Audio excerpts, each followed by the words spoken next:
2,500 years ago, Socrates is to have said, the most important responsibility of the state is the education of its young. You fail in that, and nothing else will matter. Connie and I met about 25 years ago, and we now have a blended family. We found lots of common ground, not the least of which was higher ed. I believe in higher education largely from my own experience. Myself and my sibling brothers were the first in our family to complete college. And from that experience, I recognized that education was in fact the ticket to where you found yourself. All of that exposed me not just to what education can do for you as an individual, but how important it is to a community. When I was a young woman, about 15 years, my dad sat me down. He said, you have to take care of yourself always. Not wait for somebody else to take care of you. You have to be ready for a skill. Connie goes on and gets advanced degrees in microbiology, and then in midlife goes back and gets a degree in public administration, government, which is what launched her into her political career with a whole host of government agencies. And I got my degree in architecture, signed on with a major firm, but in that process had met two other individuals. The three of us then ultimately decided to establish a firm from scratch. And we started as a firm of 5 people, and today that firm is 155 individuals.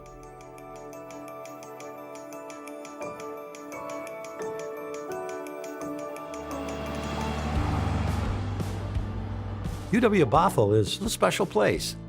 I've been on the advisory board for close to 15 years. With Connie's experience as a regent at WSU, the notion that we'd put our foot in the camp of UW was also an interesting Why not? piece of that. What makes Bothell stand out in my mind, they've always championed the notion of a very favorable faculty to student ratio. They've always championed the notion of faculty availability. And so the student has become the centerpiece in Bothell's approach. That's meaningful. That's meaningful to students who would otherwise be challenged in a large university setting.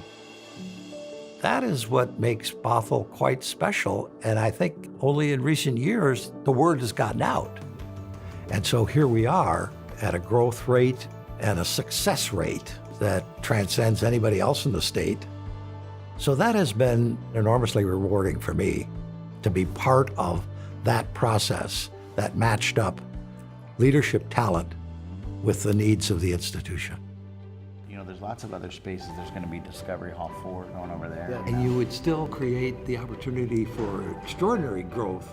If you're granted privilege in today's world, I think there's good reason to think that you should be involved in giving back in some fashion. Privilege for me is having had the opportunity for an education, translating that into a professional engagement and life's work. And so then you start to look for ways, how do I give back?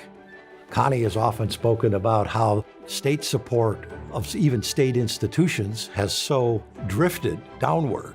And it doesn't take a lot of analysis to figure out that today's student can often be left with an enormous burden of debt. Knowing what we know from where we've been, how important that education will be to the student, and how their lives can be enriched with relatively modest number of dollars. There's a level of enthusiasm that I have for all of that. People have taken care of us before. Now we're taking care of young people doing it now. I believe in that.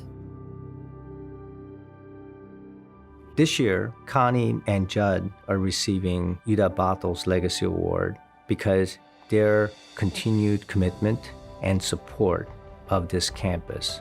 We're very fortunate to have them as our family.